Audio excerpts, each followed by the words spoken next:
Walked over you. You did? Waiting for that minute. This is November 2nd, 1983.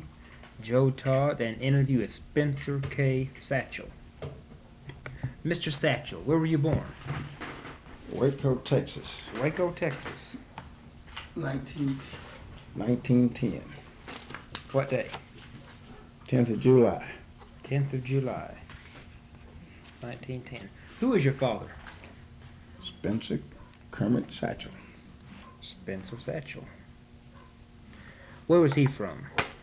He was from Mississippi. Mississippi. Born in Mississippi. Mm-hmm. His mother was born in Virginia. Virginia. Mm. Who is your mother? My mother's Carrie Satchell. Carrie Satchell. Mm. What was her maiden name? She was a White. Why? White. White. W-Y-A-T-T. W-Y-A-T-T. And where was she from? She was born at, oh, good God Almighty, why can't I think of it? It's a little place in Texas. I can't think right now. Okay. What kind of work did your father do? He was a preacher. Preacher. And a farmer, a gentleman farmer.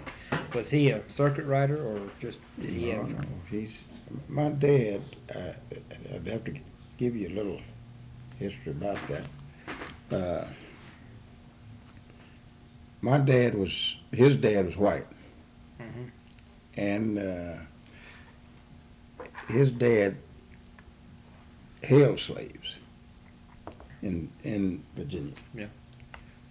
He was the black sheep of the family. He stayed with my grandmother. They came up kids, Mm-hmm. and they stayed together. And he came all down through. That's the reason, as the Underground Railroad progressed, they began to go deeper south, so they couldn't escape. And he had to stay in the cane brakes. He's white, and he had to stay in the cane brakes, and she fed him. They came all the way from there to Waco, Yeah. to where Waco is now. My people was there before the town was. Now you say your father's mother was born in Virginia. Richmond. Now was she born in slavery days? Yeah, he was born in slavery. My dad was born in 1850. Uh-huh. Did they ever talk about the slave days? Yeah, I know. What kind of stories did they tell you? I've got some. I'm writing some now about see, my dad didn't have the same kind of experience that a lot of guys would, because his dad held slaves, and my dad came out of slavery in 1865, and he went directly to Paul Quinn College. Mm-hmm. He was the few slaves that could read and write, you know. And my dad's mother was related to Herbert Spencer of England. Okay. Okay. Did your father ever talk about Juneteenth? No, and I'm not sold upon it either, because it isn't to me what it would be to most. Yeah. My people was never mistreated, Mm-hmm. and I've never been. I would be a poor example to indict the American people, because my college education and everything else, you know, was aided by them, and I've never had enemies among the whites or blacks. Yeah. And I have my life now just about like it's always been. I don't really see any sharp difference, even though people were mistreated, they say. But my observance of that situation is that sometimes those people were antagonistic. This is for an instance. I painted signs and things like that, and I was in Elk City, and real family there. Uh, and this little place north of Elk City, I had the best relations with those people up there. They loved me like they did a brother. Yeah. My son went up there with me, and he enjoyed those people. But one time he went up there with some other guys, and they were little bullies, like, you know. And when he came away, his report would have been that they're the meanest people you ever saw. That's You right. see what I'm Yeah. What I'm showing you, this is personality predominates, supersedes anything else that I can understand about race relations and things like that. And I have never, I've never had any antagonistic spirit practices from anybody. As a matter of fact, my education in Georgia was supported by whites as much as they were blacks. You can't. It's very difficult to find a Negro that doesn't have white blood. That's true. As Sherman marched through Georgia, he thought that in just a matter of time they'd have no race problem because there were so many mulattoes. But it isn't the blood that I'm thinking about, because there are many Negroes that are octoroons. So my dad is half breed. Some of them was half, and then they went into white. Because I had I had aunts that went into the white race, you know, in Mississippi. And that's why the bulk of my people were born in Mississippi. I mean by uncles and aunts. But then they came over, and just one or two of them was born in Texas, you know, in Waco, on the Brazos. And my grandfather, he stayed in the cane breaks in Mississippi, and he stayed in the cane breaks on the Brazos also. What on the when your father was a slave, what was his duties? What were his He duties? didn't have any duties. Didn't have He any never duties. was a slave like that. He wasn't. He just. He was my dad was almost free all his life. He was well, the thing about it, I don't know. You see, what we have. There were 14 kids out of that union. That's the only wife that my grandfather had. Yeah. And some of them was black, some of them was brown, some was blonde. My dad was blonde, blue-eyed. But when he came out of slavery, he was as free as, I don't know how that happened. They didn't have the same type of toys. My dad had, I don't know how he inherited land, but he had land down at Thornton, Texas, down there. And he had a lot of, well, I know this, that he rented from John Smith, a white doctor that was in Dallas. And he had a lot of black people on his plate. My dad didn't have he was a gentleman farmer, really. Yeah, right. What about your grandmother in Virginia? Uh, Did she ever talk about what her duties were on the plantation? She, well, that's where that was the deal. I don't know how so many of those Satchells got in one place. See, they came from France. That Satchel is Sacher. It means the same thing as satchel. And some of them, the Satchers are just the same as Satchell. And some of them went Satchel. See, they all right there in that same area, and they're cousins. And I mean, through that situation, that wasn't much slavery. Well, my grandmother played in Faneuil Hall in slavery time. Played an accordion in Faneuil Hall. I didn't know where that was until in some recent years, and that's Boston. And she was an extremely great accordion, and she was highly spiritual, and But I never had any of the brutality that I mean I didn't. It was never brought to me, and I guess I didn't know how to adjust to this brutality that people talk about. Though I never did have it. I've never had it.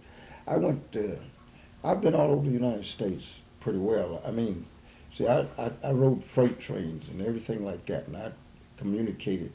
I walked across most of the southern states, and I walked across all the largest cities. And I was adventurous. I went to the Scottsboro trials, and wherever action was, that's where I was as a youngster. And I never encountered anywhere any brutality or anything. I never did. I've never had it. Yeah. People treat me just like they treat me now. And I never was aggressive. I never did hate anybody, and I guess nobody ever really learned to hate me. Right. Did your grandmother ever tell you how long the family had been in this country or when they were brought over? Well, we had until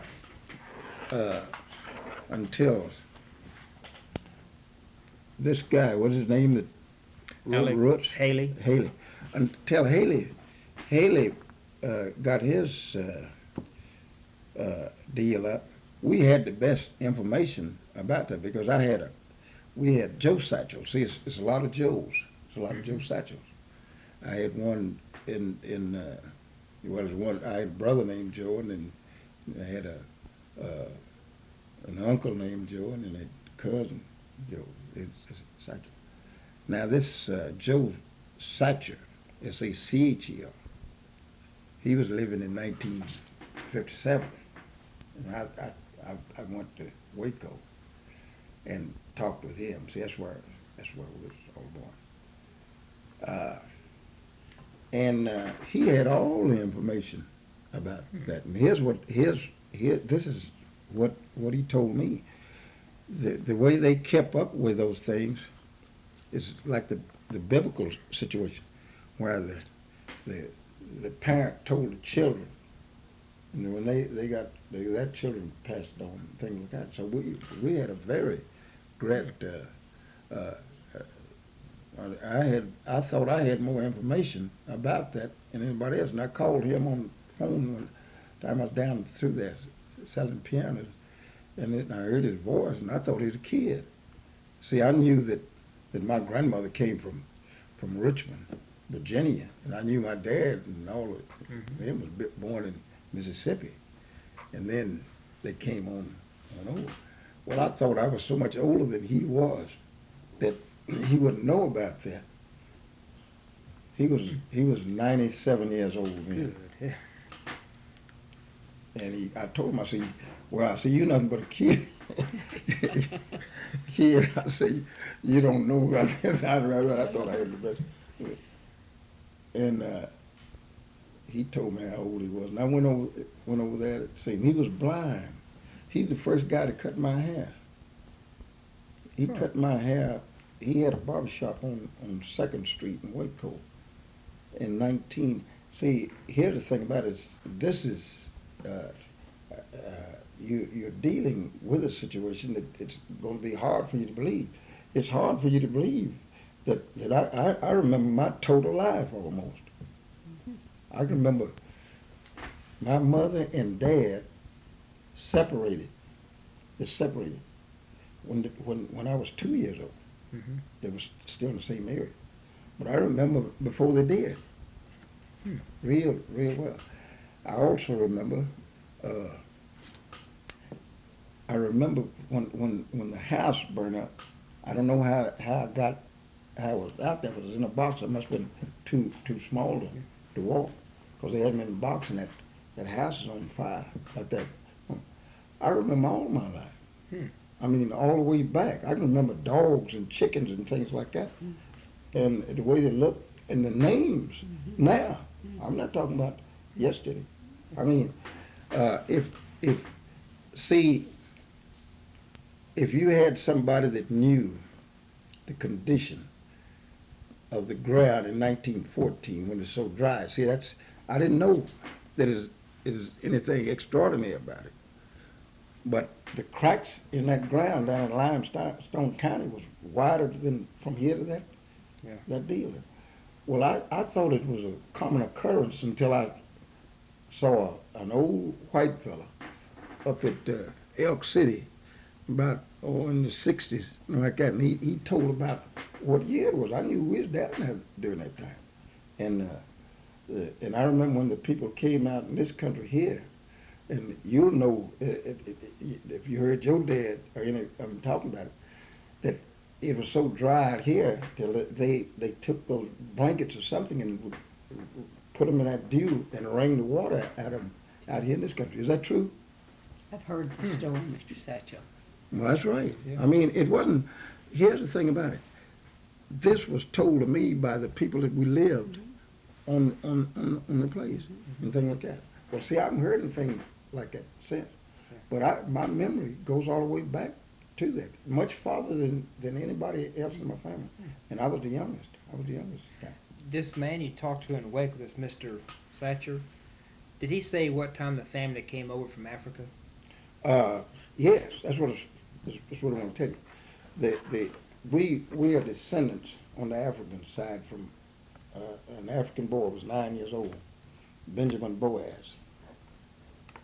That was his name, Benjamin Boaz. And he was, my grandmother came through him. I don't have any details about that, but she came down through that side. And they came late. My people came, they brought them over here on the tail end of that. You won't find any satchels in this country other than my kinfolks, whether they're white or not. I've got a nephew that's in Oakland now, my brother's boy. And there was a white satchel. And they both were going to school, both taking journalism. They just incidentally, and they both had the same name, Mike Satchell and Mike Satchell. When I saw the paper that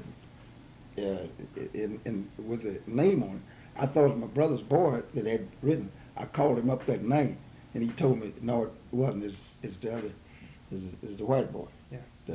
That was the thing. And we have some whites in Houston. That's white satchels. Yeah. But they all killed because it's very small. It's just evidently just one family. If you look in your telephone directory or any of them that you want to look at, you won't find many satchels in there. You can go in these big cities and you won't find because it's not many there. Yeah. When did your family move to Oklahoma? They moved in 1920. 1919, really. We moved to Frederick in 1919. Okay. And so you started the school in Waco then? no, I was 2 years old. Okay. I was 2 years old. I'd like to get the story of your life. Well, it's hard to do it. I tell you about stories. Okay. Sometimes the climax comes at the first, and you have to put it together because I can remember. I remember this. I started the school I went with my dad when mother and dad separated, and when they finally did separate, I went with my dad, and therefore with my grandmother.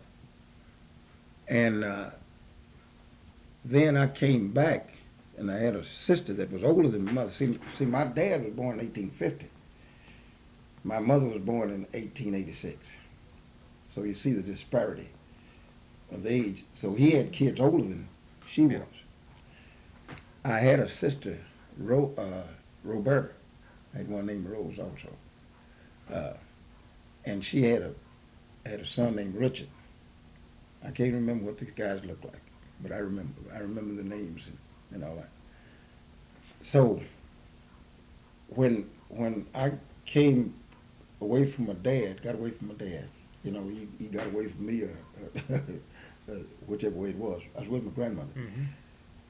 I came to Thornton, Texas. You can't hardly find it on the map. And that's where I started staying at the school, not in school, but I had no official connections with it, I'm sure. Just there because I was little and my sister probably was working, you know, and I was there. But I began to learn there to read. I can't remember when I couldn't read. I really don't. I don't remember when I couldn't read. And after, when mother came and got me, it was before 1914. Now, was this school in Waco? No. My mother was at Thornton, Texas, out in the country. That's right. I'm sorry. Thornton, Texas, out in the country. Was it, what kind of school was it? Smokehouse was the first. If she knows what a smokehouse, you see. She knows. Oh, yeah. Smokehouse was it's just a smokehouse. Just a few kids. Anybody that had gotten any schooling at all. See, what you've got to see, I'm 45 years out of slavery. See, my birth is 45 years out of slavery. So I saw a lot of ex-slaves, you know, including my dad, and grandmother, and those people. They were born in slavery. I don't, and this is what you'd find during those times. A lot of those people didn't get very old then. My people got old because they were a little better treated. Mm-hmm. But now, when a man got 40 years old, he was old. And I'm saying that because I can remember the condition people were in. I remember the expressions. So you're like a man 40 years old. Well, see, that meant that the man. I'm in better shape now than a man would be in 30 years old. Mm-hmm. You see, then because they had just come out of slavery and I guess they worked pretty hard and under all conditions, just like a horse or anything else. But what my mother and dad separated about, I want you to understand that. What they separated about it. My mother wanted us to have education. My dad taught my mother. Because he had a college education. As early as, matter of fact, he started school in 1867. The first class at Paul Quinn College. So he had kids in observation. I mean, imagination never exceeds observation. He held his children as slaves because that's the way the masters saw slaves. They saw them as their children. Mm-hmm. And so he didn't want those kids, my brothers and things, to have education because my brothers, as older than my mother, didn't have. They couldn't read and write. Notwithstanding the fact my dad was an educator. Mm-hmm. And it was a slave complex. That's what it was, the master's complex. And my mother could see they had a chance to get a school up at Thornton, Texas, you know, and and he could have gone being influential, having the land and stuff like that, and he didn't. And she asked him about it. He mentioned it in bed. I've heard, I heard her state that. And he said, well, them guys, they were down there waiting on me now, and I'm not. He said, what are they waiting on? He said, they was talking about opening up school. Yeah. And that's what they separated about. And then they separated, and she came back. I remember her crying. I remember my dad crying. I remember that. Let's not. My memory is bad.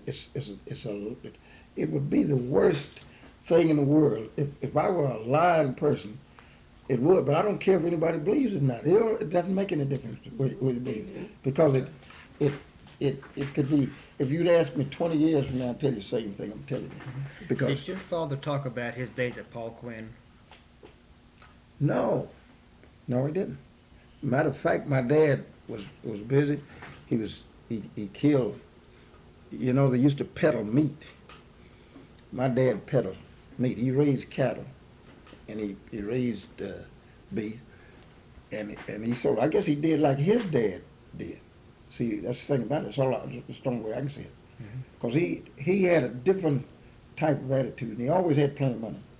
And he didn't work. He bought expensive shoes and suits and that. I remember that because I remember those box-toed shoes that he used to, they looked like cowboy shoes, but they had that box toe, and then they had them designs on the toe of the shoes, And I remember 2 Christmases, in that sand down there. I do. I remember because we had Santa Claus was very real in the lives of people then, and I had a brother. He's dead now. But we got in Dad's shoes. We couldn't walk in them. We couldn't walk in but one. We couldn't wear but one shoe, and you had to have one foot that you could use. I mean, it wasn't sense. It just practice. I remember that. I can just see those things. If I were going to write, I could write it as though it was an imagination, but it'd be reality. It's just reality. All right.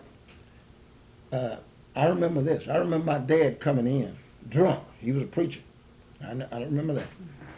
He wouldn't come in the house. When he drove up out there with a buggy, my older brothers and things would go out there and take him out. Sometimes I'd take him out in the car. I just happened to think about that. Those are things that you can evaluate things that you see, and that's an evaluation. Yeah. But it's really they went out there and got him. I know that they brought him in, and he always left a horse out there for them to take care of him. He came in. How come your family moved to Waco? Well, I can't tell why they moved there, but this information about them moving out of Virginia came later. I didn't glean that from some observation there. This is from reading and looking at the situation, and they forwarded. I remember they forwarded to Mississippi. I remember that they had horses and things like that that swam that Mississippi somewhere. I don't know where it was because the Mississippi I saw looked pretty dangerous. But they did, and they came over in Texas and landed on the Brazos. But I don't understand where so many of them landed there in Waco, because that's where they all are. We got land down there.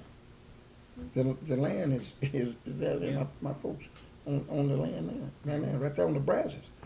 Matter of fact, I ran away when I was there as a little bit of kid, and went across the Brazos River. And I want to tell you this. The American Oil Company building, it wasn't known as that then. It was the AMCO building that was there. And I'll tell you this, if you think my memory is playing tricks with me, I'll tell you this, that building was there before 1912, because it's 1912 when I saw it, and I was 2 years old. Now, you check up on that and then you see what kind of lies that I'm about to On tell the you. land that your folks got was, It's close to the river. It was bad land, but now it's good land because you have what you call, they build homes Yeah. in where you have what do you call that, split level? Split level. Yeah, Yeah. and different kind of things, like that. Or if they had land like that, now they're on East Waco, and I was born on West Waco, right in front of the Tiburon Park. I haven't seen that park since 1912. Mr. Satchell, did you have to buy the land, or was there some sort of government land that you were allowed to claim? I think now I don't know. This is just thinking now. This ain't, nobody said it. No, I think the land. I think that was a condition why they gave them so much land when they turned them loose. And I imagine they gave them land that they'd have to work. Yeah. And they got, because it was a considerable amount. All the Satchells and the Dixons and things like that was kin. Had land. They got the land now. They got a lot of it now. And my cousin, Joe Satchell,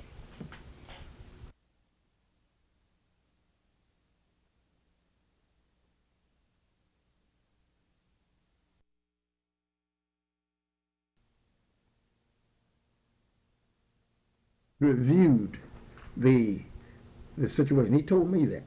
I wasn't there then. But he told me every year he was a Methodist, and he'd go there and restate the history of those Satchel. I mean the relatives. It wasn't just Satchel. Some Dixons and some other that was close to him too, because they had the men married somebody, and it's different types. Where were you living during World War I? 1917, 1918. I was living in Salina, Texas. You recognize? Yeah, this is these people here. See, my dad. Now these are what you call doughboys. Yeah. Now this was apparently taken around Alta somewhere. Well, let me tell you what. No, I wouldn't. I could. I don't know if I would know any of these guys, really. But they're carrying the Model 98 rifle, so it's apparently during World War I. Oh, they had the old 3 then. Yeah. Now my dad went overseas from Salina, Texas, and now this Sipes that you have in your book, you haven't seen, but these old timers here. Well, he knew my dad. Now your dad went overseas in World War I? World War I. How old was he then? I ain't talking as my stepdad. I beg your pardon. Oh. Stepdad. He's the guy that raised me from I'm telling you now, they separated when I was 2 years old, so naturally Yeah. that was... Okay, yeah. I'm forgetting again. Yeah. No. And I'd have to be talking about 2 dads. Yeah. I'm talking about the one that reared me. What do you remember of World War I? I remember everything. I'll tell you one of the main things I remember about it. These guys came back. This was the cruelest thing that America ever did. Those guys came back, and when they put one of those suits on, they got beaten for having these suits on. That was in Salina, Texas. How come?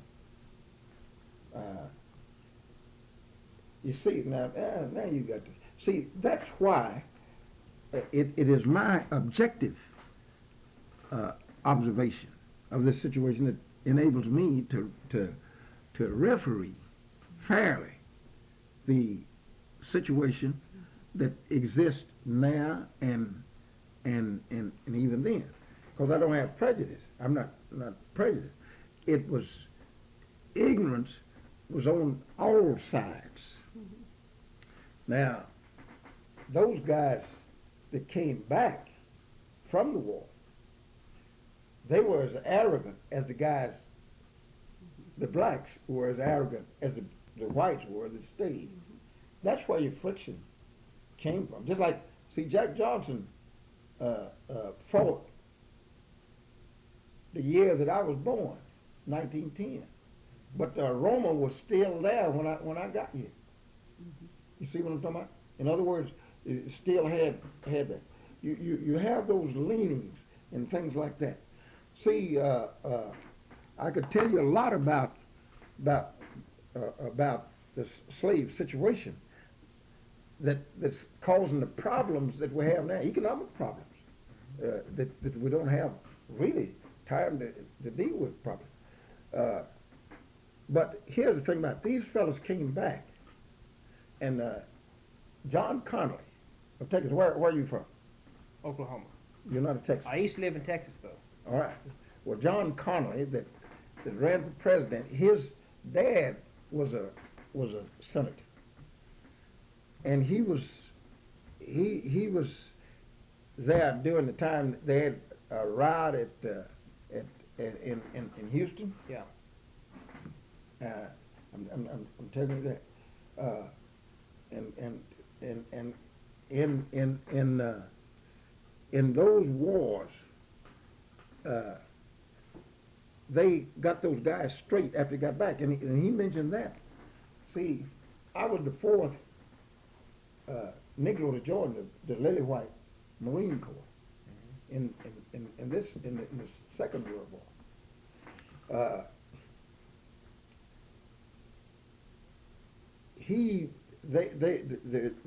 There was always an upsurge for equality of Negro. I'm going to be back to a few minutes. All right. She's going to take over. All right. Go ahead, Mr. Satchell. All right. There's always an upsurge for equality. And the Negro has always felt that inequality rested against him. But I know better than that. See, wherever there is a difference in people, the Mormons ran into situations like that. Same thing. The Irish ran into the same thing. See, but when you don't know, all of those things are passed over. I've gotten along good because I understood a lot of things. Mr. Satchell, do you think that the whites resented that the blacks were wearing the American uniform? No. Here's what it was. It's for the same reason that they set up the Ku Klux Klan. They set it up to keep the guys from going farther. See, you can't take something from a fella, and you can take the thing from him, but you don't take the spirit of the thing from him. Now, we're still wrestling under a slave situation. And these people here, so far as they're concerned, came out of chattel slavery and became human beings. And whoever could restrain them entering into the human race would restrain them. And you got to understand those things Sure. like that. You mentioned the Ku Klux Klan. Yeah. What do you remember? Do you remember any specific incidents Yeah, about them? yeah, Tell us about them. I remember that we had the Ku Klux Klan began to riot in Texas, way back there. See, I was 8 years old. You were I in remember Texas at this time? yeah. All right. And they began to riot. And then we came to Frederick, and this is a year or two later, and they were very active then, you know. And I remember that you asking about the things that I remember. That we were hunting rabbits, and somehow we kids made a fire, and it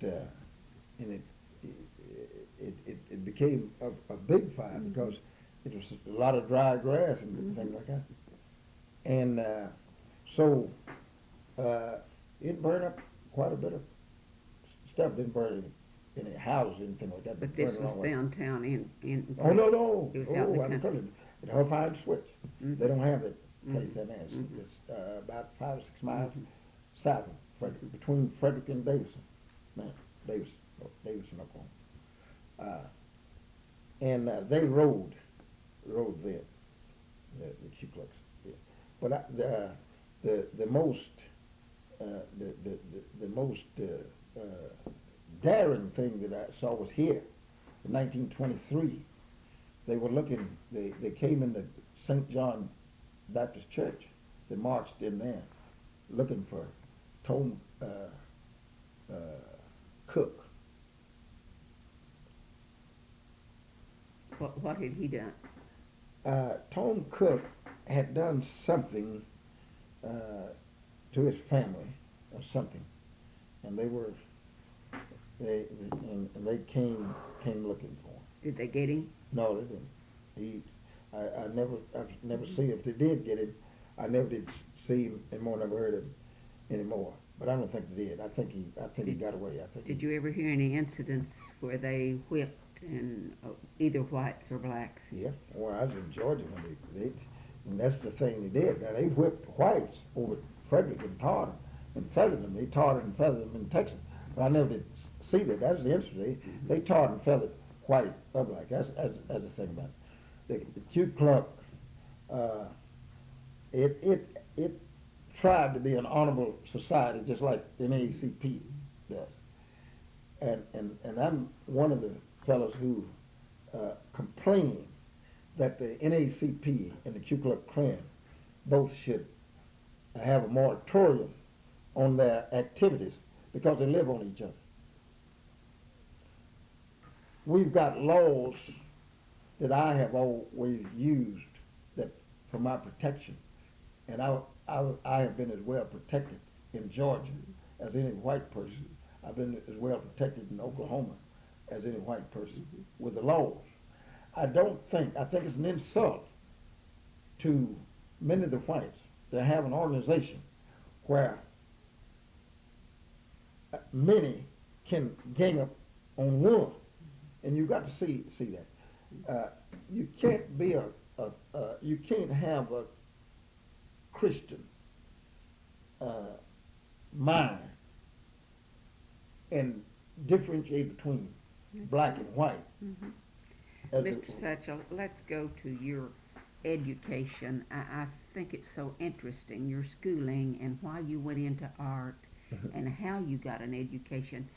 Did you go to school in Altus? Yes, I did. I went to school. I came here. I was in the 5th grade. But here's what you understand. I accelerated in grades even when I was about 4 or 5 years old. I was in about 3rd grade. And when I came here, we'd been out of school quite a bit. I came here, I was in the 5th. There was nobody in the 5th, and they put me back in the 4th. And back in the 4th grade. And then I had to come up through that. Then there was a discontinuation of school where I was out. My people were sharecroppers and things like that. And I was out of school. How many years did you go to school in Altus? About 3 or 4 years. Well, I got to the 8th grade. Tell me a little bit more about sharecroppers. Well, sharecroppers, I want to tell you something about. I can't talk about the sharecropping unless I say a little something about welfare. Sharecropping,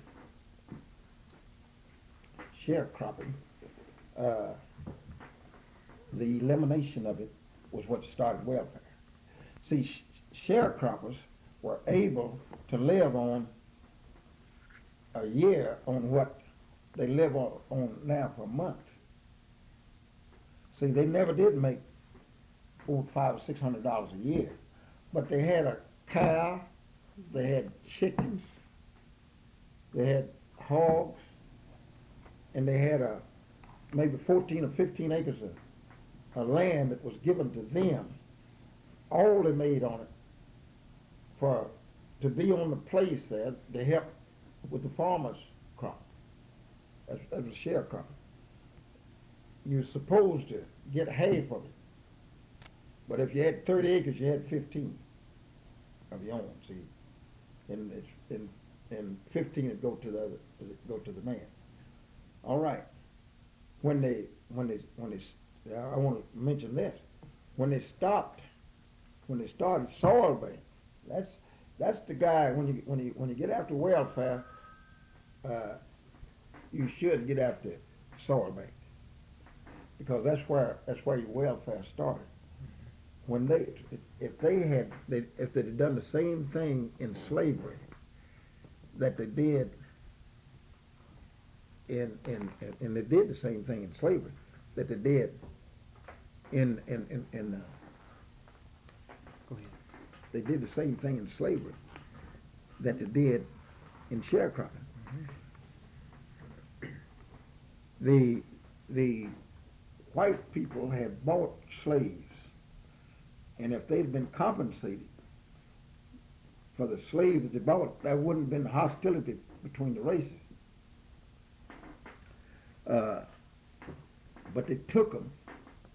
They took the chattel. They freed them, and they compelled the people who held them to take care of them.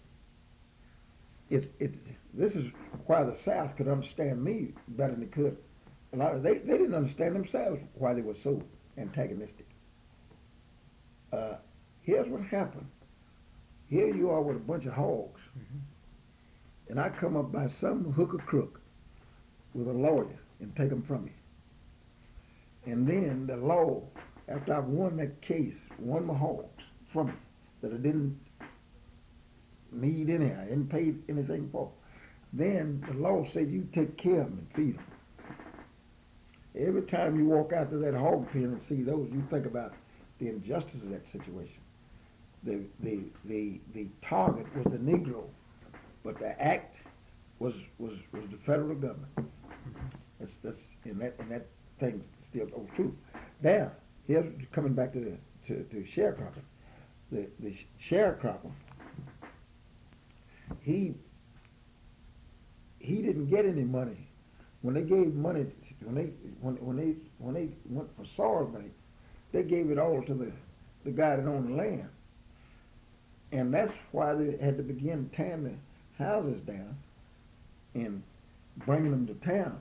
But those people that had been out there on the farm didn't know a thing in the world about how to make a living. No other way.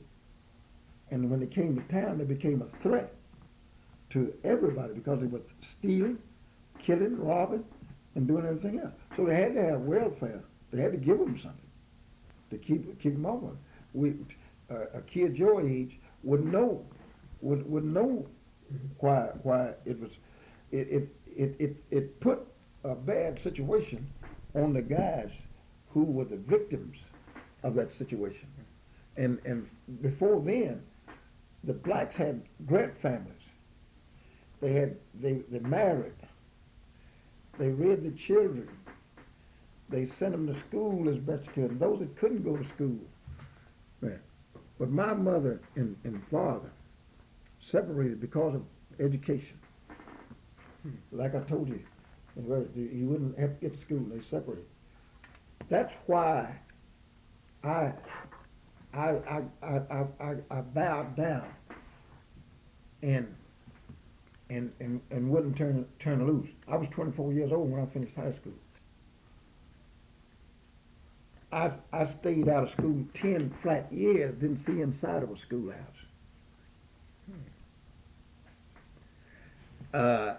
We had segregated schools that the people couldn't understand segregation and why a fellow wanted to be integrated into a school system.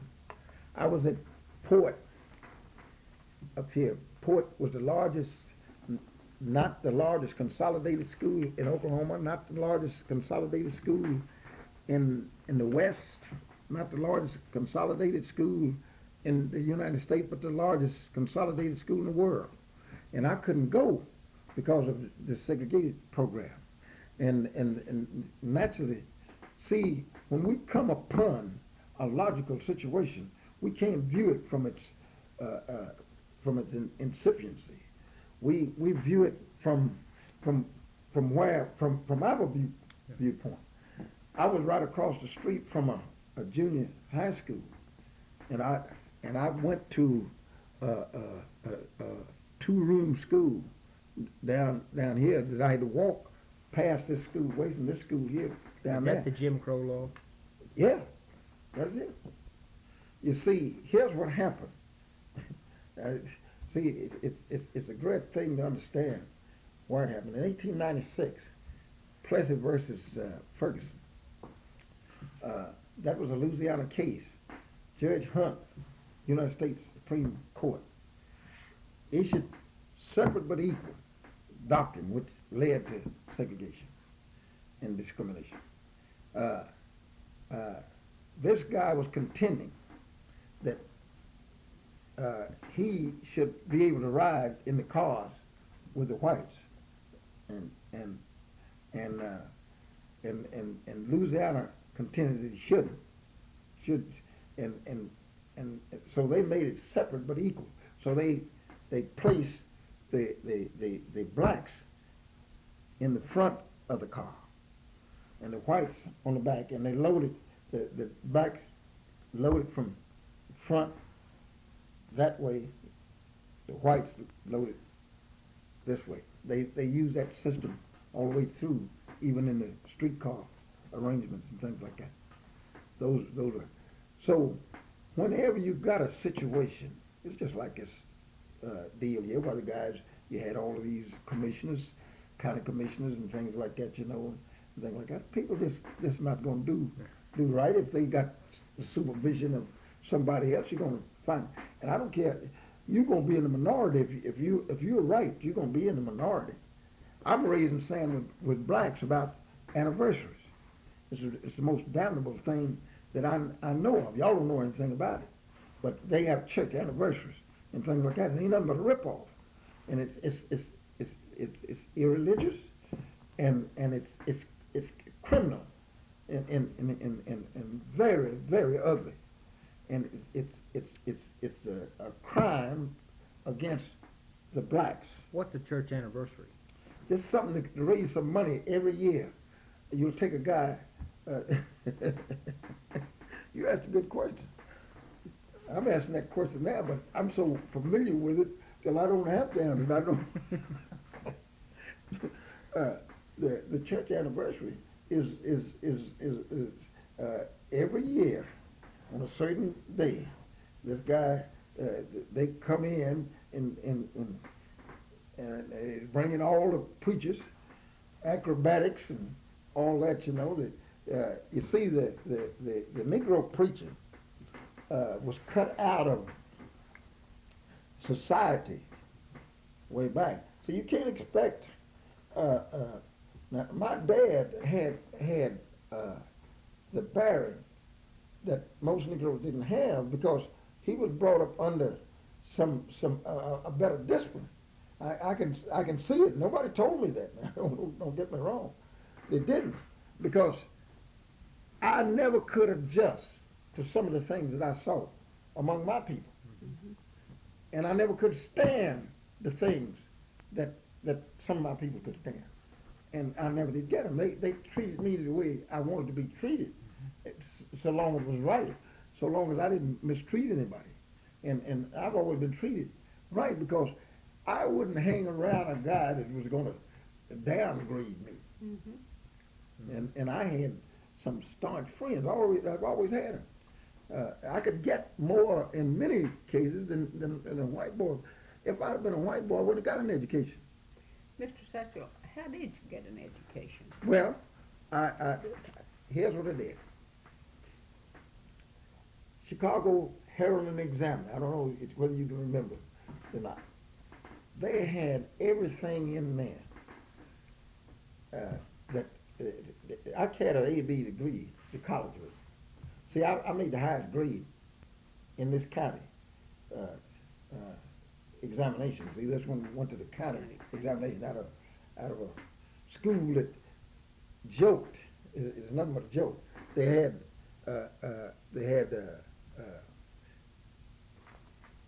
what do you call it? Homemaking. What do you call it? Domestic. Was this the end of your 8th grade year that you took the Yeah. county exam? Yeah, All I right. was 8th grade. What, home economics or? Oh no! What I'm talking about, they'd have that. They wouldn't have a stove. They'd have commercial art, and they wouldn't have a typewriter. I'm talking about that's what I'm talking about. That's the kind of school. We had deficient teachers. We had people that had come out, and I had to carry most of those young teachers, and things like that. I had to teach class and things like that. But here's what I got mine myself to a great extent. I read that Chicago Herron Examiner. They had all the English in it. Now this guy I'm telling you about, this Joe Satchell, never did go to school, and he knew more English than any professor. And I went to Phi Beta Kappas and out of Yale and Harvard PhDs and things like that. But this guy knew when the diacritical marks and things like that were instituted in the English language and all that kind of thing like that. And when a certain word came in to being and had got in there and all that kind of stuff like that. Well, he was extremely educated. Joe Satchell was. But he never did. He never went to school a day in his life. He never seen inside of a schoolhouse so far as being a part of it. But here's what happened. I got that Chicago Herron Examiner. I don't know whether it exists now or not, but it had science in it. It had English. It had all kind of mathematics and things like that. And this is one thing that I did from set. I never read past a word that I didn't know. I'd walk 5 miles to get a dictionary. And I spent my money on books. And this fellow that founded this school down here, this Lincoln School, he was 29 years old when he started the school. He learned his ABCs when he was 29. What was his name? Do you remember? John Dawson. And he was born and reared in Pushmataha County. And I looked that county up. I can't see a town in that county that's big enough to even show on the map. The county seat is Antlers, which is not that big. is Antlers county seat? That's a county seat. Well, I didn't know. I just knew. That's just memory. I just remembered he was from Pushmataha County. Did he encourage you to go to school or to Oh read? yeah, he was. See, I went to when I went to Oklahoma City, I went to the guy that carried him to Lincoln and founded Lincoln University in Missouri. That they named this Lincoln School here, and it was his teacher, just like he was my teacher, and he became my teacher, Page, M&E Page, and at Douglas High School. See, I graduated at Douglas High School. I was valedictorian in the class there, but I was 24 years old. Did you go on any kind of scholarship because of your art or athletics? I haven't had anything. When I got out into, I hoboed down after when I finished high school in Oklahoma City. See, I went there in the 8th grade, but that evening I was in the 11A. They gave me an examination, and I was in 11A that evening. But when I finished when I finished there, I went on to, of course, I stayed out of school after after that 8th grade. You know, I put in a little over 12 years in all the years I went to school, college and all. I went 5 years of college. I was a Bachelor of Arts and Bachelor of Fine Arts. But I didn't go. I didn't go to school. I had to get out and work and plow and chop cotton, pull bowls and everything like that, you know, and things like that. I don't know how I have made it. I don't know if I even have an education or not. I'm not too sure that I have one.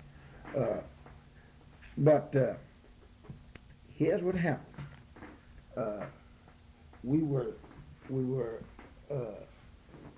tied up there with in the school at Dawson.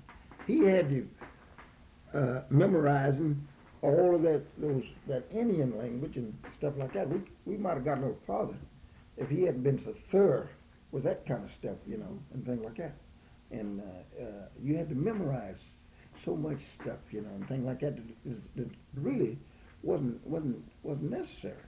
Because I don't think he took any teachers training, you know. But we went to when I went to Oklahoma City. When I graduated from there, I went on down to Morehouse, down there. But here's why I got my education in Aldous. When I went there, that school was also founded in 1867, Morehouse College. And where is that now? That's in Atlanta, Georgia.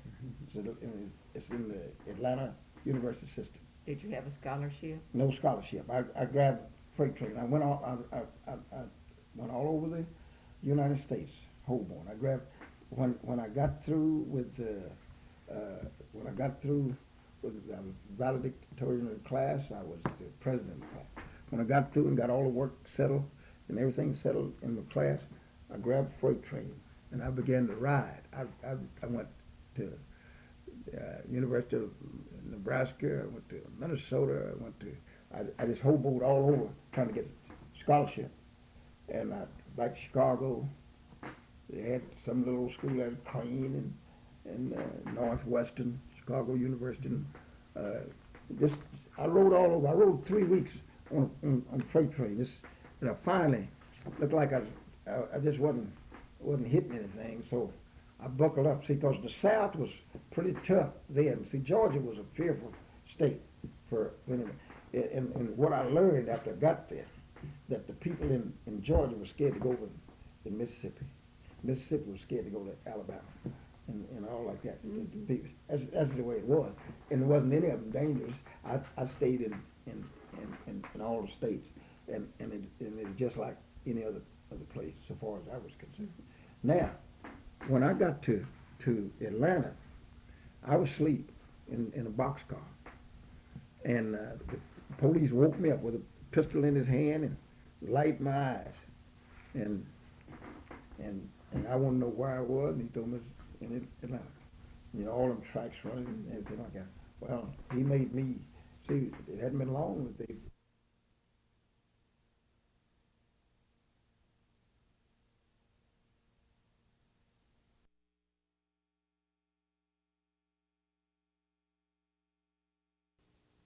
Big man with small hands. I can remember that real good, and he was trembling with that pistol, and he told me to get those guys up, and I got him up, and I asked him if we could run out of that outfit, and he told us we could. I ran out of there, and at that time, you'll remember this, that the preachers were quitting the churches because the churches couldn't pay. That's during the Depression. That was 1934. They couldn't pay. Roosevelt was setting up and getting ready for war then. I'm sure that he was, because you had the CCC camps, and he was taking those churches and making see what they call them. They call them. They had some kind of name that they call those places. It would probably come to me after a while. But to set the church up, they had all the cooking.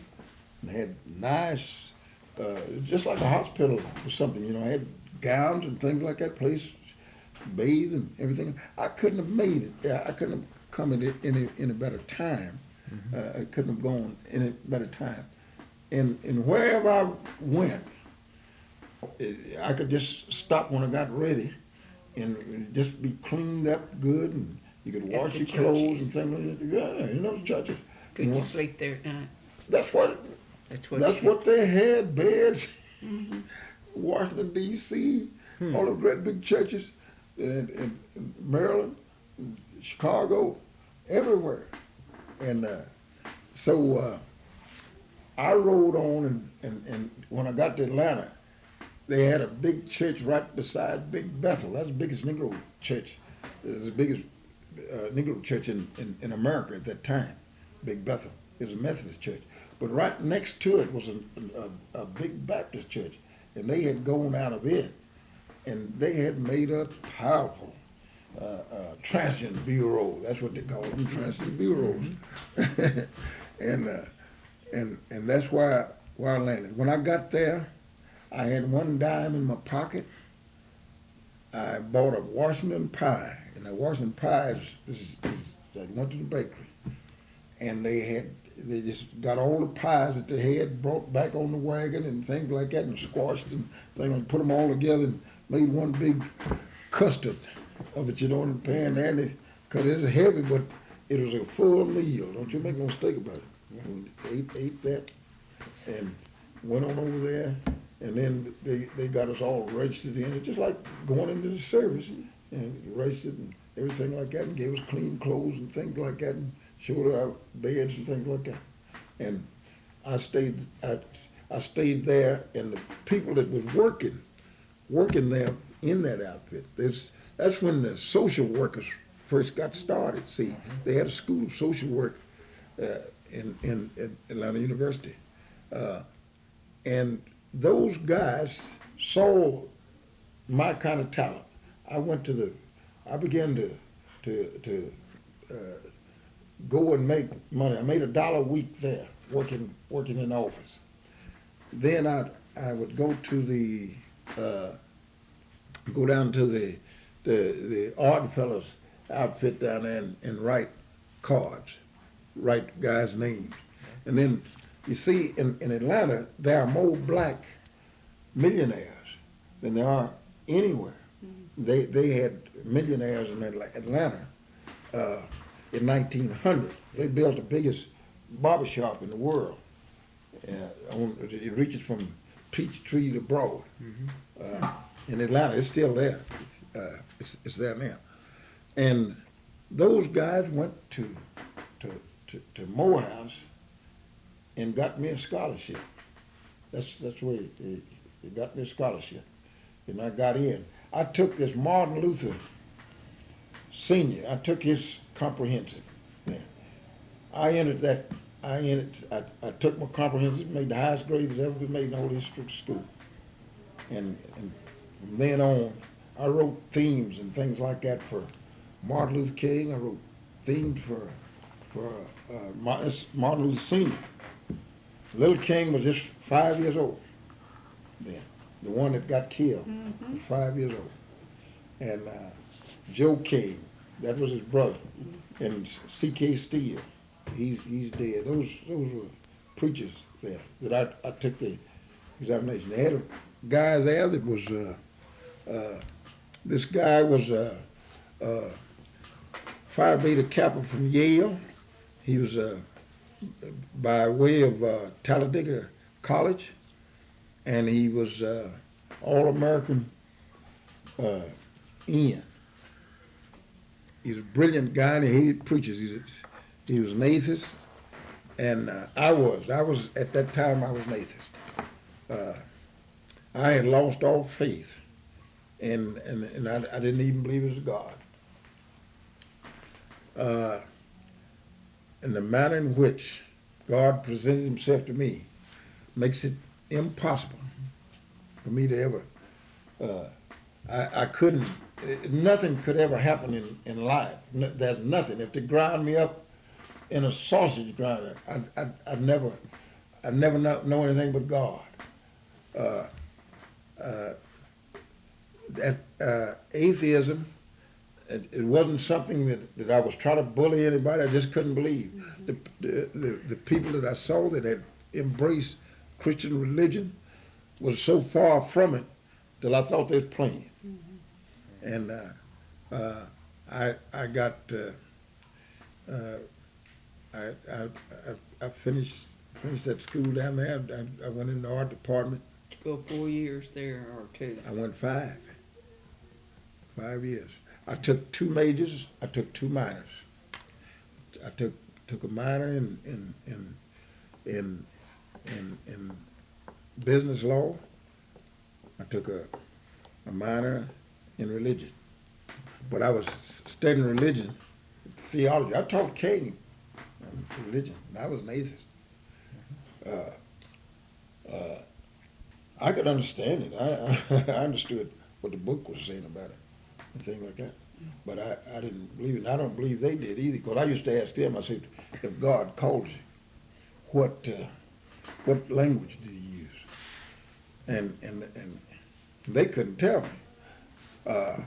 But this is it.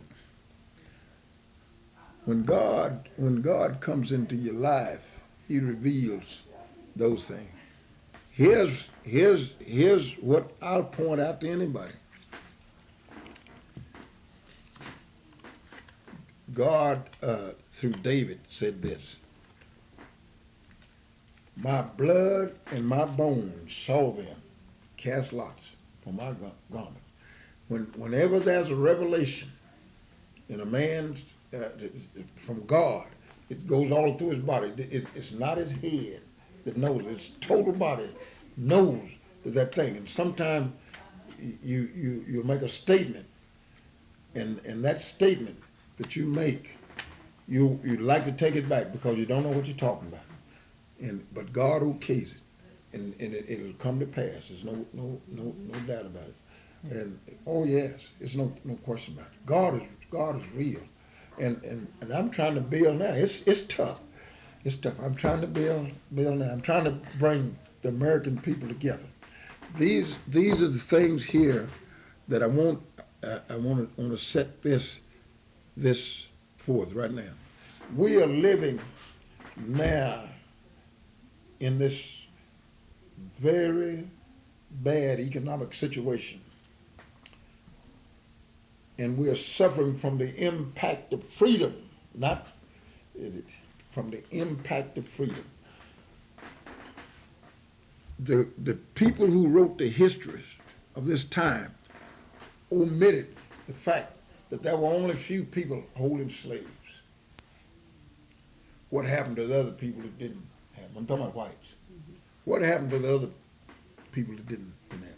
The only thing that we have that we can fossilize on that tells us how society was and how equal the society was between the black and white was this. The blacks had the blues. The whites had country music. That Europe had nothing to do with that, because the whites that held slaves. My dad was tutored.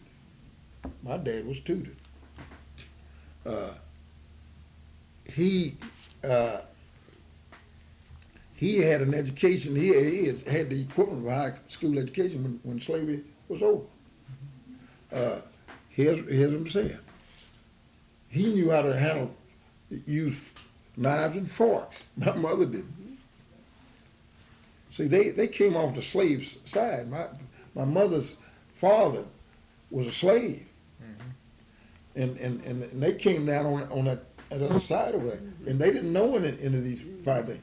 But they got nannies out of England, France, Spain, and Italy to come and teach the Americans. And they taught them music and that long hair music. But the fossils that we have here, the blues, And when you look at it and when you hear a Negro blow the blues, you see a moaning dove. When you see a white man singing that hillbilly music, he's howling like a wolf. There's no question about it. Those are the impressions. And the Indian, you see him doing his dance is the bird. That a bird? Those individuals grab those things from nature. There's no question about that. So what you have, what we've never taken into account, we're so busy trying to be white, or so busy trying to tear white down and bring it down, that we never did really see where it really came from, because it was a death penalty for a poor white to show up on a plantation where Negroes were. You see, the Negro had the inside track economically. He was eating out of trough like a hog, but he was eating wholesome food. Fell up in the mountain there, was trapping, eating possums or anything else, and grapes and roots and things like that. And he couldn't come down there. Now, here's where I say that we're dealing with the impact of freedom. The impact of freedom is that those people were all intent and purpose. Two sets of people were unemployed. The white non-slaveholder and the Negro slave, because the Negro slave was working free and the white couldn't get a job unless he played like he was Negro. He'd have to be a mulatto Negro, and he could get in there pretty good on that situation. Here's what happened. Here's what happened. When slavery was over, it became a status symbol for a white man to say he owned some slaves. His grandparents and things like that owned slaves, because that gave him a status symbol. But there were only a few slaveholders. You could get rich quick then. And those people flooded the market where you had to pay those people. Sooner or later, this is my prediction, sooner or later, we're going to have to go back and forget about these high wages and get down to reality. Sooner or later. The other night, the guys talking about setting up a budget for $3 trillion, not billion, and so many billions, and things like that. The thing's out of hand. Now, I can see it. I'm antique. I can see it. I was in Georgia. I was taking art when Hitler sent his entourage over there to see how to treat the dependent people, and it wasn't satisfactory the way we were being treated down there. Because here's the thing about it: we were treated like bankers. I was in a first-class college, was supported by John D. Rockefeller, Edison, Henry Ford, DuPont, and all those. I was in the second best school for Negroes in the country, and they had everything. It was truly a university because it had these colleges. It had Spelman, Gallup Theological Seminary. It had Morris Brown. It had Morehouse, and Atlanta University Graduate School. I mean, those are all Negro schools. Mm-hmm. And then it had the Barber College, and it had the first housing project in the United States down there. So those are things that I'm trying to pull America together. I'm trying to get America to understand that we've got no business. Mm-hmm. There's no room for hate. Hate is cowardice and ignorance. And I imagine that's about all I have to say. Did you come back to Altus then, and No, where'd you go? I went back to Oklahoma City. I was a resident of Oklahoma City.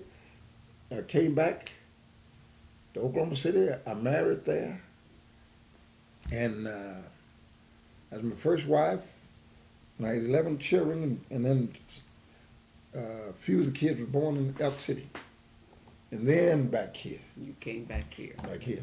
I married, and I was. You said you joined the Marines. Yeah. What year? 1941 or 42. It's got to. Now those things escape me with all the brilliant mind.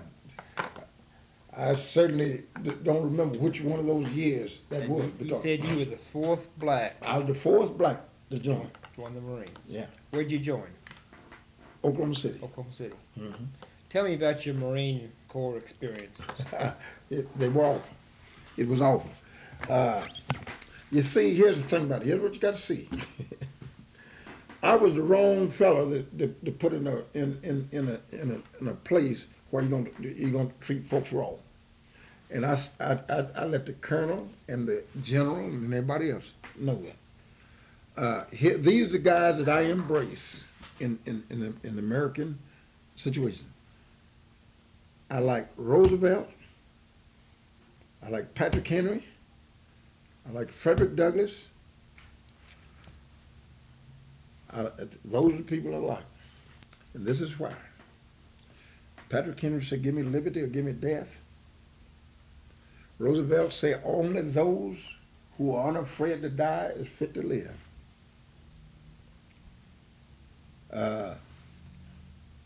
Frederick Douglass said, when I lost my fear of death, no man could hold me slave. The people had the wrong kind of system for Satchell, because I wasn't used to what they want to do. They equated me with some of the Negroes who had been treated worst. And if I had gone into a Negro organization and only a white man had gone in there and it tried to mistreat him, it would have been a bad situation. I ran into something like that in Atlanta. I got to bring it back to you. Me and my friend came out of Oklahoma, and we went into a cafe down on Hunter Street in Atlanta, and Huffman. And we went down there. There was a white salesman selling insurance out in the Negro section. And the Negroes retaliating had a good cafe, beautiful cafe down there. And we came down there one day and they had a sheet up, full square. And we asked her, what is this? That's kids, you know. What is this? Where's Oklahoman? Oklahoman was as scarce down there as hen's teeth. And we were, and they were conceived as being wild and woolly, and we played up to the deal, you know. And so we asked the girls, what do y'all got, what's this? He said, well, that's the way they do us. They separate. Look back there, and there's a white fellow sitting back there. He had all the nice food, everything like that, you know, sitting on the table, you know, and things like that, and sitting enclosed in that. Here's what we told him. So if you don't take it down, we'll never come here no more, and I'll see that nobody from Spelman Morehouse ever walk into this door anymore. They took it down. That's right. Listen, let me tell you one thing. I'm an American. I'm no Negro American. I'm an American. And I don't contend for nothing but that. We are Americans. And anything less, sure you're not going to have equality. How can anybody treat anybody equal? You can't treat people equal. You can't treat your kids equal, because they all don't act alike. How you gonna treat a guy equal when one guy's hitting you on the head and the other guy's bringing you some food? Were you the only Negro in the Marine unit that you were in? Oh no. They see. Here's what they said. Here's why I went in. I was holding out against them because see, here's the thing. When I came up, I saw saw what happened to them to my dad. My dad came out of that army and they mistreated them guys. I'm talking about my stepdad now, Kelly. The guys had these things. All right. Now that put a blister on me. And I wasn't ignorant then, in a sense that I could see right in wrong then. And here's what happened. I said, here's what it says when you go into the service. When you read the contract, when you go into service, it says there will be no discrimination because of previous condition of servitude, race, creed, or color. That's what it reads on there. I said, well, I'll sign this. I considered that the United States abrogated this contract. First thing it did, it put all the Negroes down there together, down in Camp Lejeune. Negroes that came out of the British Commonwealth were sent down there. That's segregation. And it wasn't supposed to be. My law teaches me that when one party abrogates a contract, the total contract becomes null and void. That's my argument before the General Court Martial.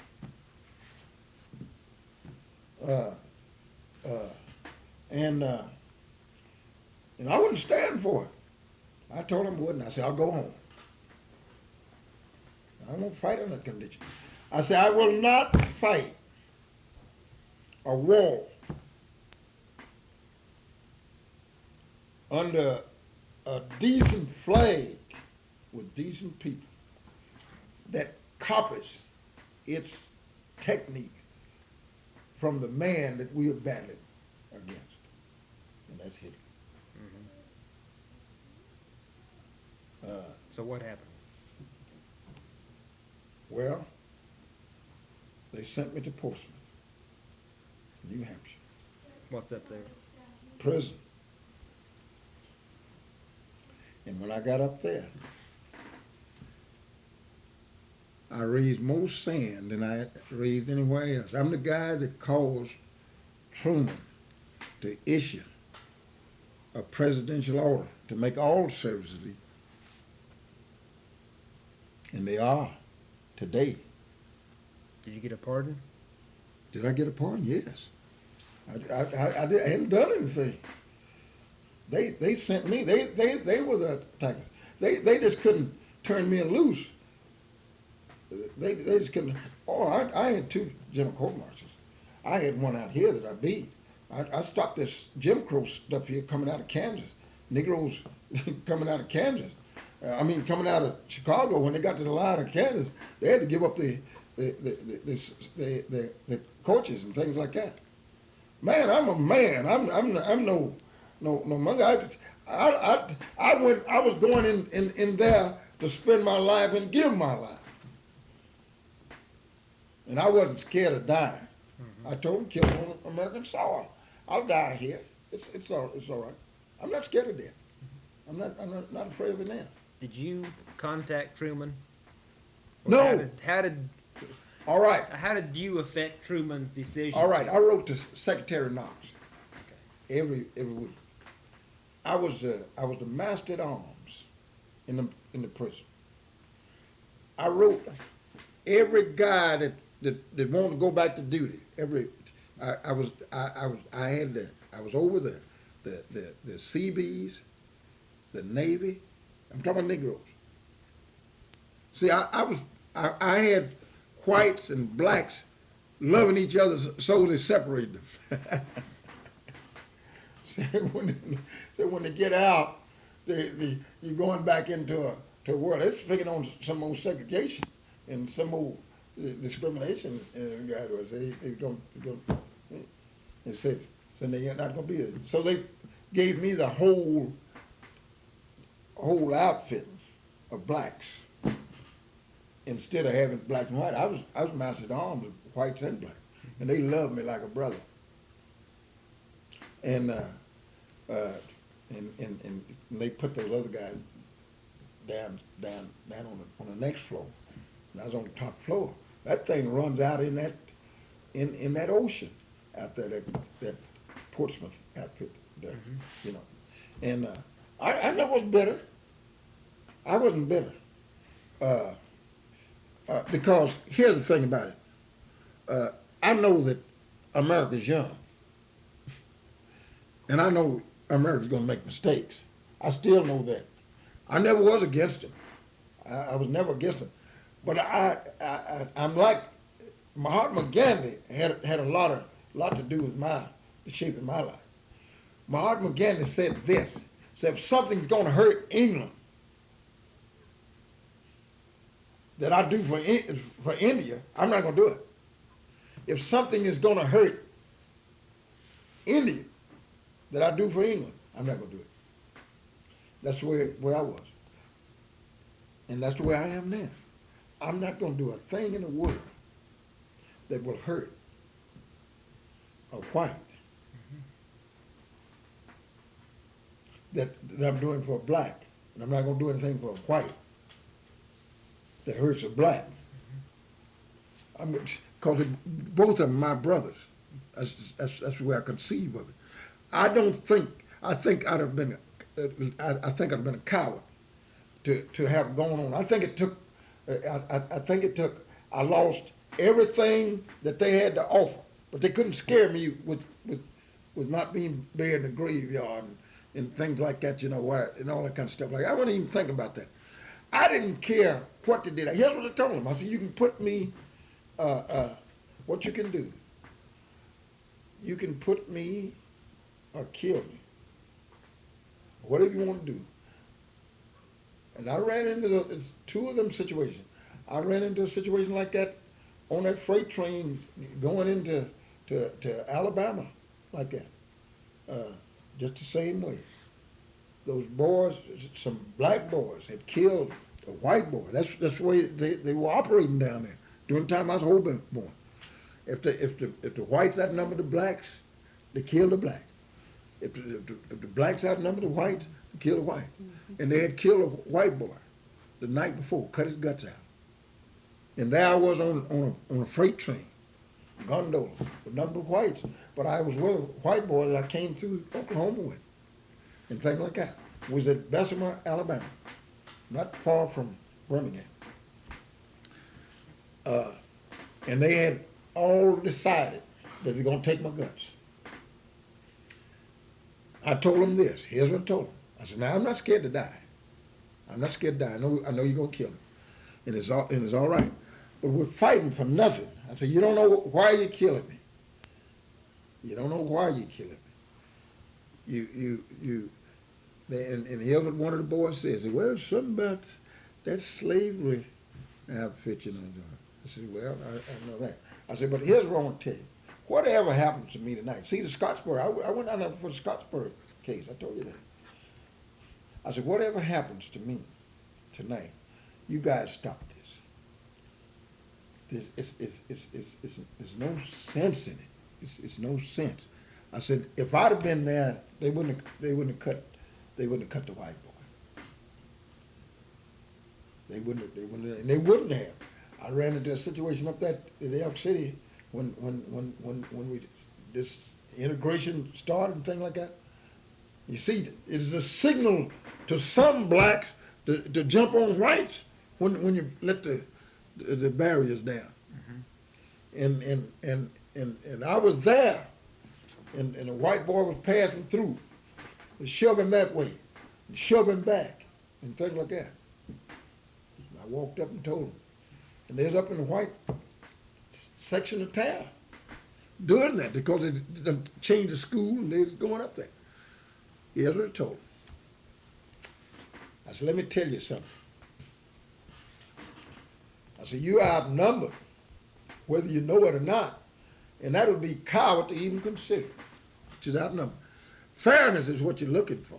You're not looking for numbers. You're looking for fairness. I said, I tell you what, I'm going down to my house. I want every one of you to meet me down. And they did. I gave them a lecture. When the guys went through that distributing literature for marching, I want you to know that I got a picture in this place here that is where I stopped. The picture doesn't tell you, but the reason they got that picture here is because I wouldn't let them march. They listened to you. Sure. Folks will listen. If you're fair, you got to be fair. My folks wouldn't think any more of me than anybody else if I weren't fair with you. That's what happened to Moses. Moses killed an Egyptian and was trying to correct his folks, and they told him, "You want to kill us like you did that Egyptian." You see, that's the thing. No. This is in me. See, I was a Christian then. God had moved in. I wasn't an atheist, and I was ready to die. I would die for right. In Capitol Hill in Oklahoma City, in peacetime, my brother went to California because he was a warehouse man. They said, "Something you black, and we can't hide you." The air prevail wouldn't accept him because he's black, and he had to be black. We had those things. You can't.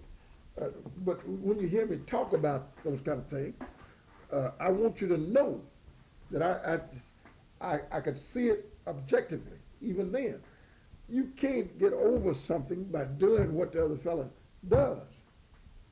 And I just what they did is what they really did is that wasn't here was the unusual thing. The guards that was over me was never mean to me, and they came to me to talk about their futures. And when the colonel came down that I was under, Samuel A. Woods became the warden up there. Guys thought that I would go to him, which I never did. He had the greatest respect for me because I never did. I believe it was right. I didn't argue against what they're doing, but the Negroes couldn't go in and take medicine. See, when a system is set up, the underlings are the one that put the pressure. Guys that have an axe to grind gets to be police and he'll shoot you. See, that's the type of situation. So that's what it was. I came up on a. See, I'm influenced also by Booker T. Washington. Don't let no man pull you down by making them hate you. Yeah. See, you Booker T. Washington never did learn to hate people. George Washington Carver, the Negroes tried to get him to take his efforts and promote the Negro, and he wouldn't do it. So it belongs to mankind.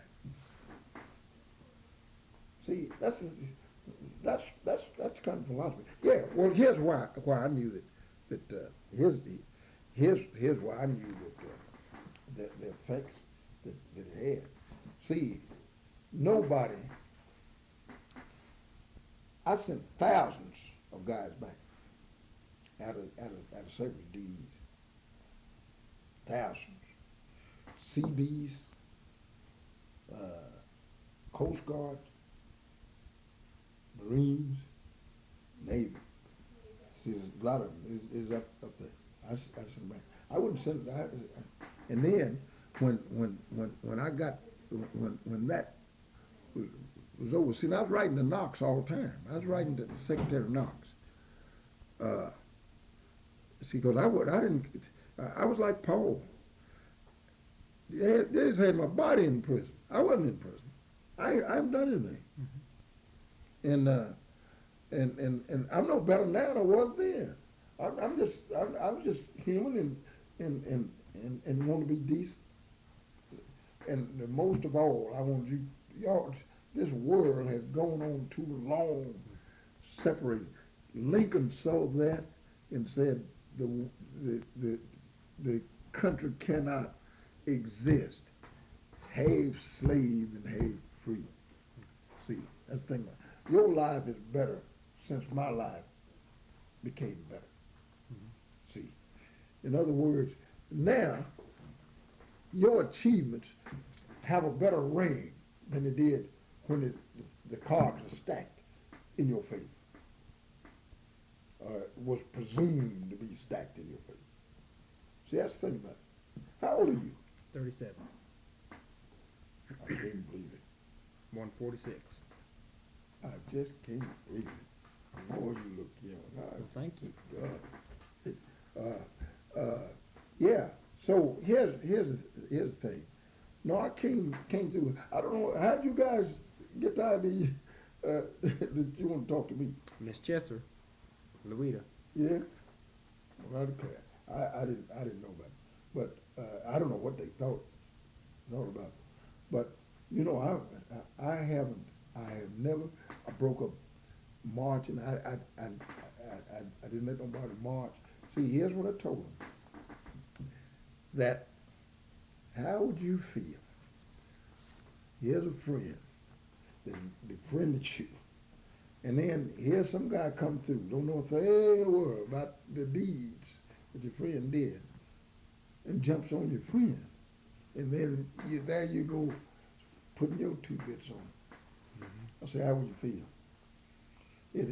It would wreck the mentality of unborn babies to come up with that type of thing. You don't do that, and I didn't stand for it. And I got the job done.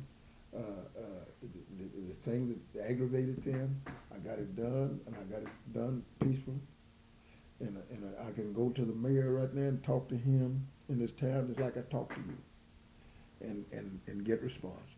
I can talk to the city attorney just like I talk to you, and things like that. It's no threat. I'm interested in them. I'm interested in you.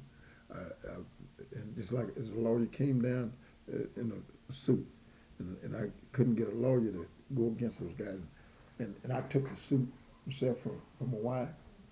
And when I got through talking, the guy he has never brought the suit, brought the thing back.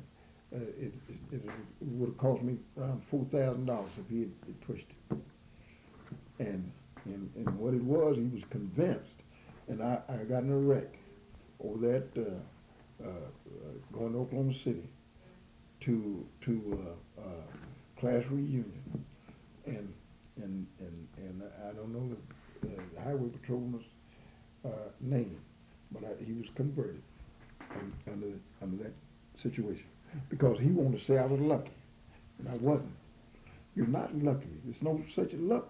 There's no thing. There is no luck under God. God prepares things. He may create situations by circumstances, but there's never any luck. And that's what a guy has got to understand. You just have to understand that there's a God. I'm preaching to him now, and just like Paul was. I was ignorant at one time, and I didn't know God, but I know the power of God. The power of God and the salvation is a great thing. There's no question about it. So those are the things. You got another question for me? After you left, you were released from prison. Did you go back in the Marines? Oh no. I was already. I was 30 years old when I went in. So I didn't try to go back. But here's the thing about it. See, I was in there with Hashmark Johnson. He came off a Nimitz ship. You ever hear of Admiral Nimitz? Oh yes. Well, he was on Nimitz ship, and he had hash marks up there. He had been in the First World War with my dad, and he didn't have nothing up here. See, the Navy didn't give any. Navy didn't give anything other than time for a messman. They were all messmen. Mm-hmm. If you were black, you were messman. See, I broke all of that up. That's all that stuff left. The thing about it, it's worth it. If they'd have grabbed me then, there, any time in the future, and made sausage out of me, it'd been worth every dime. Now, because they stopped. They saw the erosion. See, here's what y'all never could get us to do. John Brown, nobody else, never could get us to stick together and try to do anything. John Brown lost his life trying to get the slaves to try to free themselves. It's true. Well, yeah. Well, make no mistake, right? And listen, it's no you don't you don't, you're just weak, and you got no self-respect or nothing else. If you're going to build if this country is ever going to amount to anything, everybody got to have an eagle plan. How many guys have we thrown away that has the caliber of George Washington Carver? A lot of them. That's what I'm talking about. See, in other words, I was on my way out, but it wasn't because of any. I could have done. Whatever I did it before integration and things like that. So it didn't affect me. But what it has done, it's made life better. My attitude didn't hamper me when the thing was let out, because I didn't even know when they let it down. Because I was already doing all right. Mm-hmm. I was those Georgia Tech students and things like that was just some of my best friends. Then I was at Morehouse and things like that. Some of the girls and things like that from Emory University, good friends, and things like that. I was on a debating team. We was in what they call it, Pentagonal League, and not only that, we debated against the Oxford University students from England, Rhodes Scholars, and all those guys like that. So it wasn't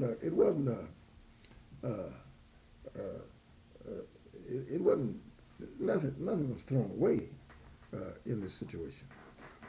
Well, you think? I think we have a good interview. I have enjoyed this.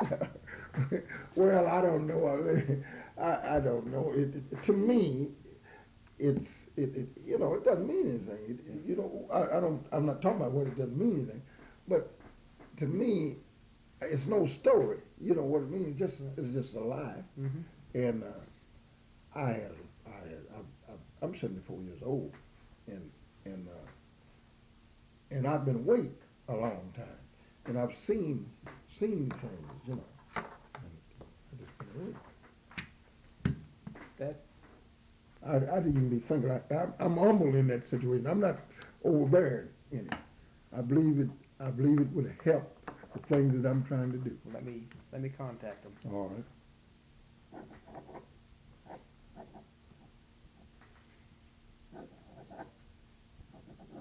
Artistic stuff on get a piece of the paper back there and write your name. Here, let me give you one of my cards. Okay. I'll write on the back and write on that too. Okay. Let's see. My dad was, his name is Spencer. They brought that all the way in. We're Spencerians. See, Herbert Spencer's the guy that invented this, and it's I got a lot of kids that a lot of my kids can run, and they don't have to scuffle with it. Mm-hmm. And my dad was an exceptional. Now, I do ornamental penmanship, but I got pens, that do all that other stuff. I took penmanship under at a Zane and Blozer at Columbus, Ohio, and they thought I was somewhere close to Metaras. That's what that's giving me some kind of lift off. The 16th century, that Spanish guy. Man, I couldn't even hold. I couldn't touch that guy. Well, thank you. All right, I sure think.